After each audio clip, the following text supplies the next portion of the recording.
If you were a clever person, you might already know what a woozle actually is, but I must admit, not that many people that I've spoken to know what a woozle is. But let us talk to Helen Dale.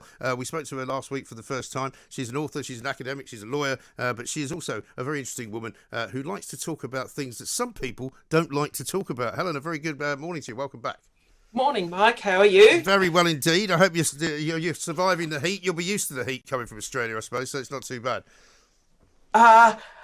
It's interesting because 35 degrees here is really unpleasant. Yes. In a way that it isn't in Australia, because Australians have properly designed houses for this, so they're made of wood. I mean, the state that I come from in Australia, Queensland, the houses are overwhelmingly made of wood.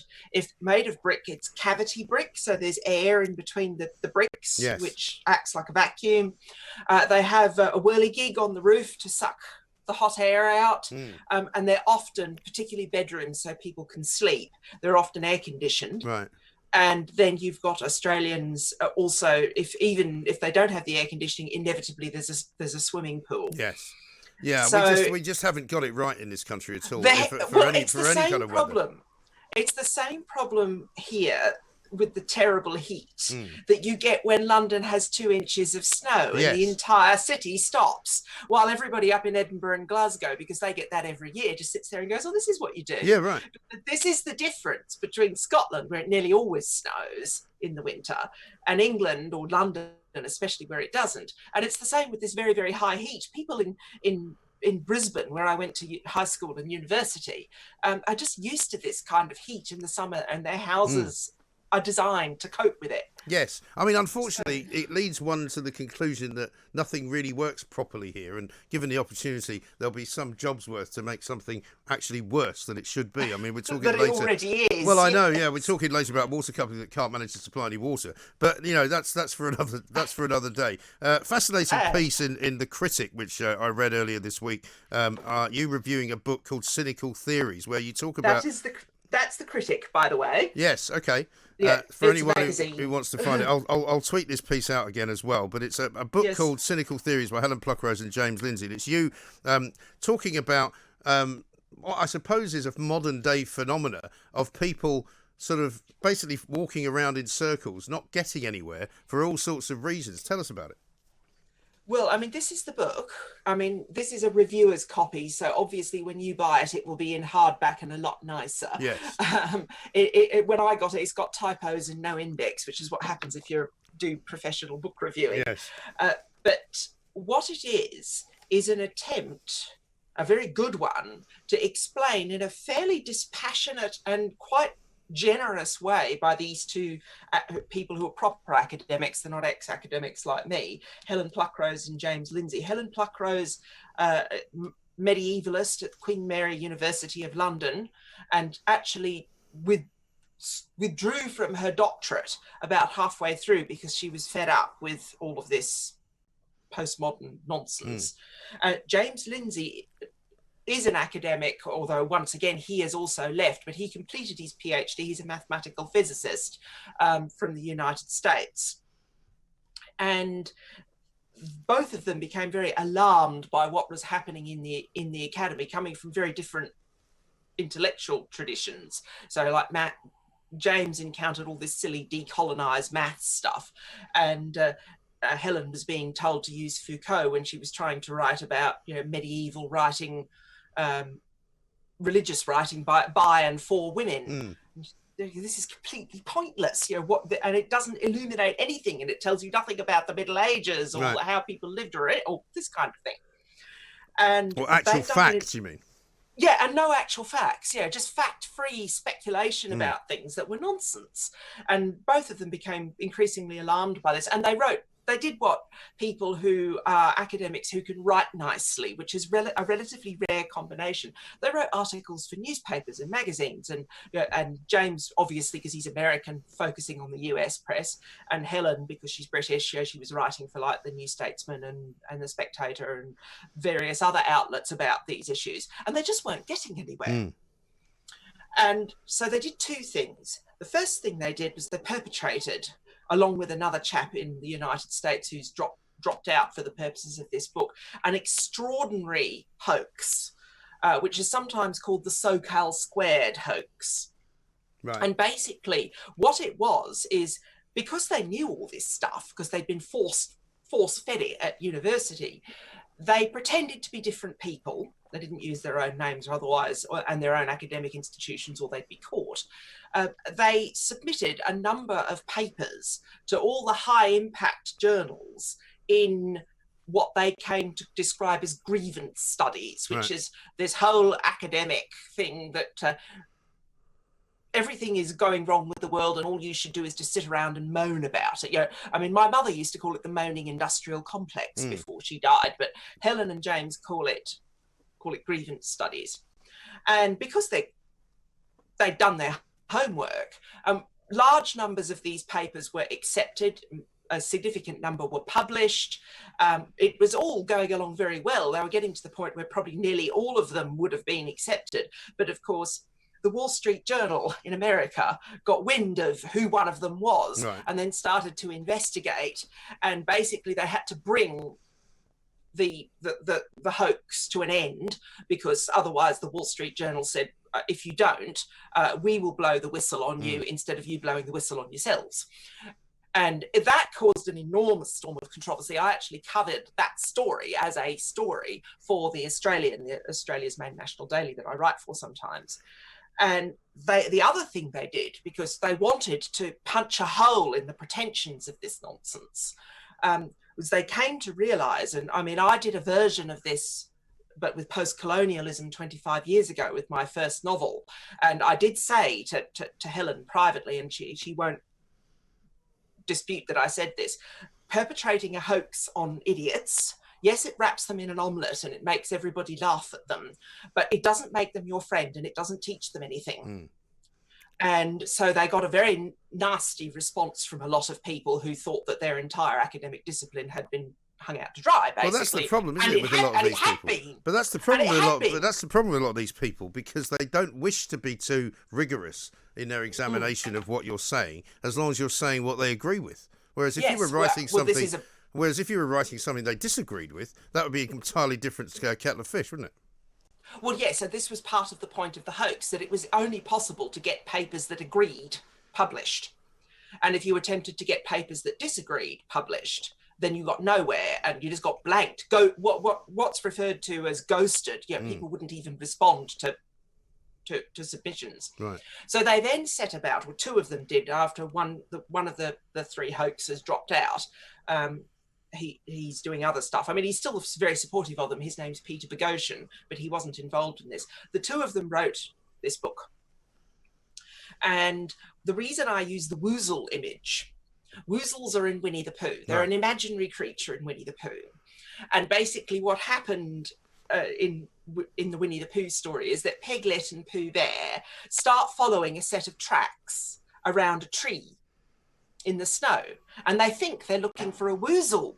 Oh, we're going to find a Woozle. This is really cool. And they get more and more and more confused and more annoyed and frustrated, until eventually Christopher Robin comes along and points out, you're following your own tracks around the same tree, you pair of silly billies. Right. And by the way, Woozles don't exist. And there's the critic actually put a rather cute little cartoon in from the original Winnie the Pooh stories, yes. From House at Pooh Corner. And anyway, for a long time, I mean, I first heard this in the 90s when I first started having involvement with think tanks. The Woozle effect has been a phrase used amongst people who develop policy, that is, so individuals who take academic research and then have to investigate the policy implications of that academic research in the event that it is legislatively enacted. Now, this is obviously something that can easily go wrong. We've all seen it happen in a number of countries across the world with coronavirus. Well, I was going to say, I mean, it sounds to me, the whole Woozle phenomenon sounds like something that an academic scientist would do a model on, because all this modelling that we seem obsessed with is all based on something that doesn't exist. We saw it most recently with the A-level results and with the education system in this country, but we've also seen it with these modelling ridiculousness that coming out of Downing Street. Well, yes. And so this is quite a serious problem across the board in policy, and policy wonk world has always talked about the Woozle effect. Yeah. And the Woozle effect in wonk world is when you get academic research that isn't rigorous, and information, alleged information that exists in this academic research is taken as factual, and then it finishes up. Policy is then built on the back of something that is allegedly true, that if you go back and dig into it, turns out not to be true for a variety of reasons, whether it's bad research, whether the scholar hasn't done their sums right, whether it doesn't replicate, which means it's, we've talked about the replication crisis. There's been books. There's a new one out by Stuart Ritchie about the replication crisis, and it's called Science Fictions, and he talks about how basically entire disciplines have been burnt to the ground as a result of this, but it took decades for people to find out about it, and often the initial breach was made by people who were in my position, who were working either for a politician or for a think tank, who would then go back and investigate the data sets and go, but hang on, that's not true. Now, do you suspect, Helen, as I do, that a lot of these assumptions and a lot of these kind of inventions are done purely and simply because they know that's what they need to do in order to get to the end bit, which is where they want to be. So they invent something which kind of justifies them getting there, if you know what I mean.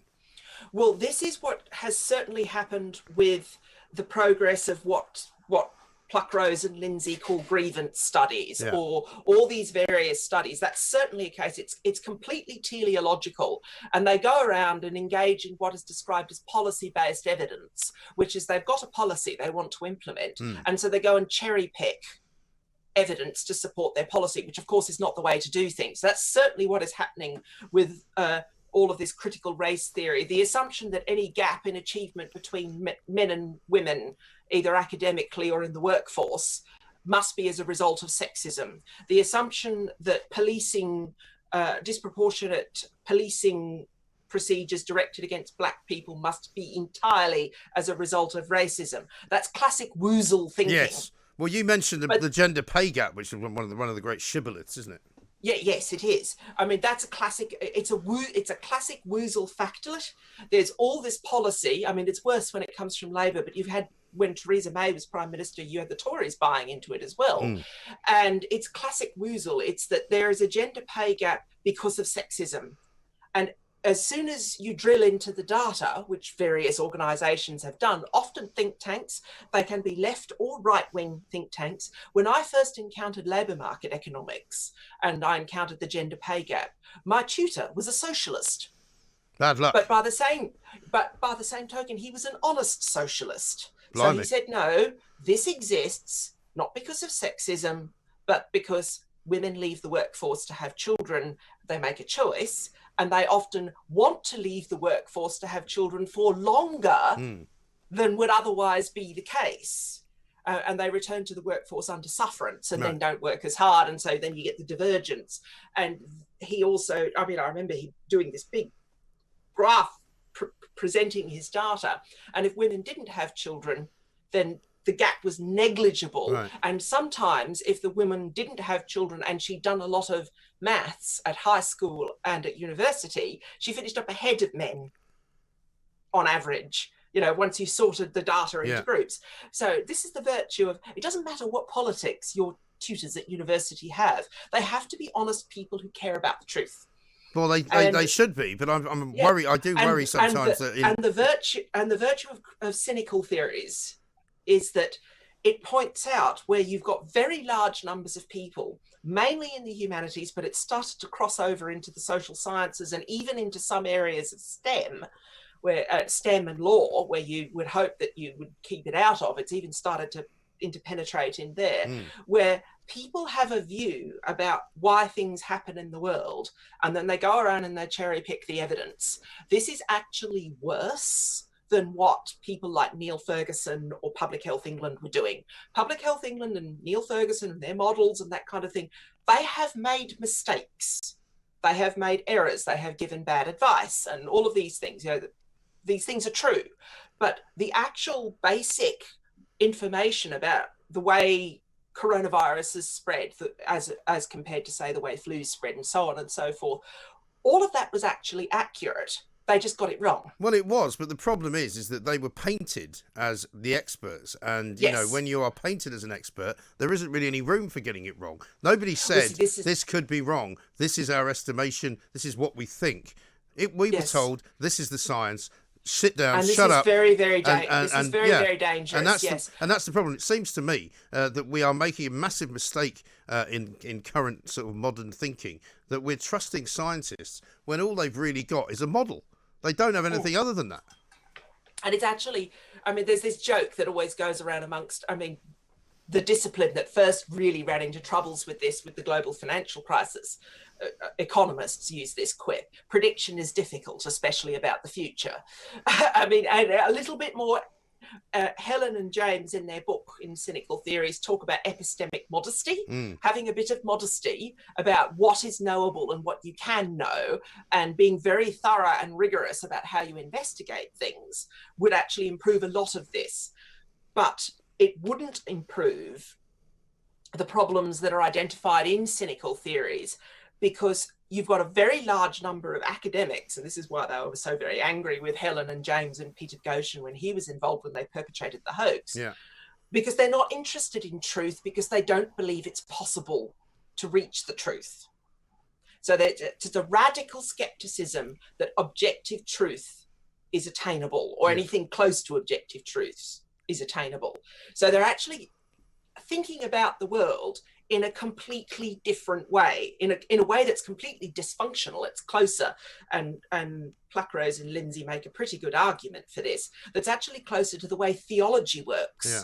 You know, if you went and talked to particularly a conservative evangelical Christian or a conservative Muslim, the thinking that where you go around and you cherry pick things that seem to support your view is much, much commoner amongst people from conservative religious traditions, and it tends to lead to the same place. Yeah. I mean, one of the chapters in Cynical Theories talks about transgender ideology, for example, and the arguments that are made are as pseudoscientific as creationism.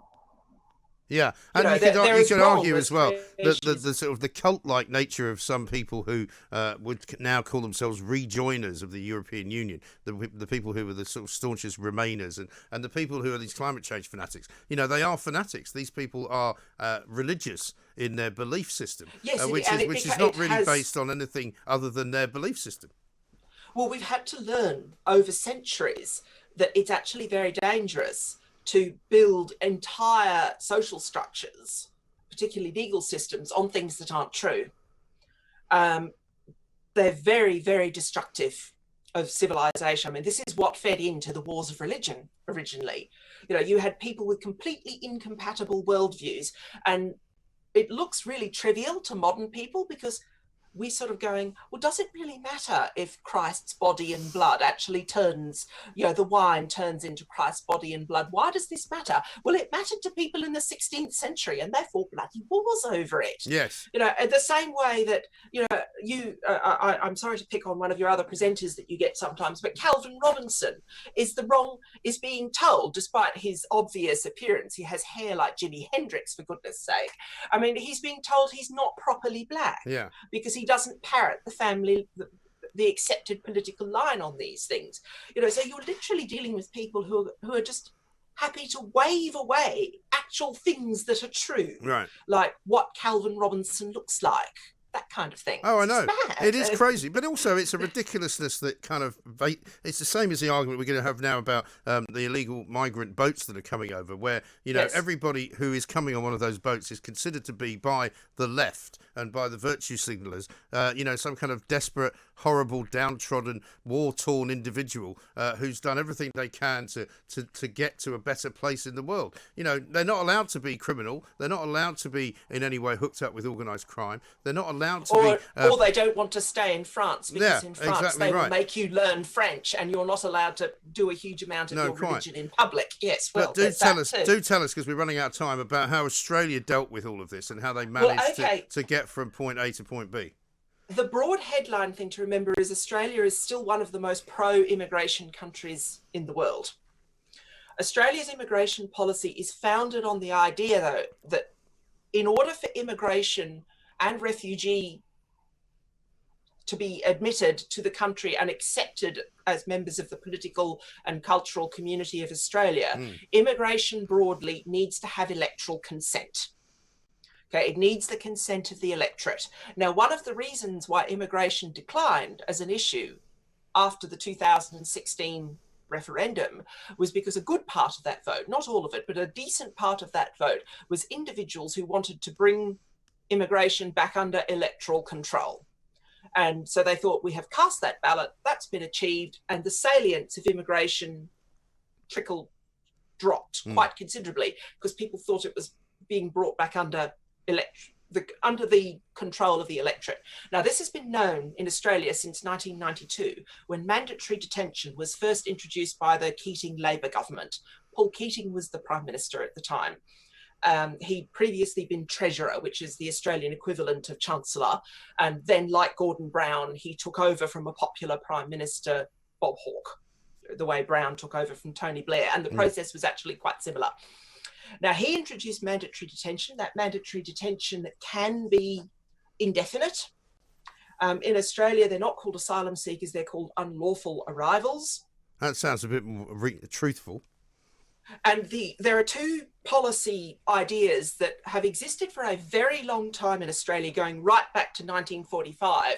It's just Keating brought them all together in a single piece of legislation. And there's been tinkering since, but it's mainly the way Paul Keating thought about this, is that you radically cut the numbers of low skill or trades qualified immigrants in order to protect the bottom fifth of the labour market. Now, a Labor government in Australia has to do this because historically Australia's trade unions are very powerful. And Australian trade unionism isn't based on voluntarism like it was here, with you had that cosy arrangement between Callaghan or Wilson and the unions. In Australia, it's enacted into law and built into the constitution. So it's very difficult for the Party of Labor to become excessively pro-immigrant because it has to protect that union vote. Right. So that's the first part of it. The other part is to engage in such a way with both immigration and refugees so that in the process of protecting the people at the bottom of Australia's labour market is to accept only the most able from everywhere. And because lots of people want to come to Australia, that's how the point system works, because it's a very desirable location to immigrate So to. it's a point system based on what you can do rather than where you're coming from. But the point is, with refugees, through a series of enactments that go back to 1992, is that whilst Australia takes many refugees, it effectively applies the same inner logic that it does to immigration to refugees. So since 1945, but particularly since 1966, which was the formal end of the White Australia policy, the Australian governments of all stripes have focused intensely on taking immigrants who are known, the expression that economic historians use is market dominant minorities. That is, people who are being picked on, often in a racist way, but not always, in their countries of origin, because they've got high human capital, so that means they're educated, they're economically successful, and they're economically independent. Now, they might have nothing when Australia took very large numbers of Vietnamese after the fall of Saigon in 1975. These people came in their clothes, and that was it. Yeah. They had nothing else. But they were a market-dominant minority. They were often from a small ethnic group, but not always. Sometimes it was just because they were French speakers from Vietnam who were market-dominant minorities. Now, Labor in Australia wanted to be the party of the unions and also wanted to be the party of anti-racism. Now, this created all sorts of difficulties for Labor because you had a situation where it had to protect the bottom of the labour market. It wanted to bring in skilled immigrants because they do actually add value to the economy. But by the same token, market-dominant minorities, with very few exceptions, and that exception now no longer exists, market-dominant minorities vote Tory. It sounds like we'll need to come back to this, Helen, because we're running out. We've actually run out of time. But listen, thank you for that. We shall take that on board because we'll be probably talking about this again, I'm sure, coming up very, very shortly. But it seems as though the Australian model is a lot more sophisticated than the British model, which appears to be that basically anybody can come, anybody can apply for asylum, and even if you don't get asylum, you can stay here anyway.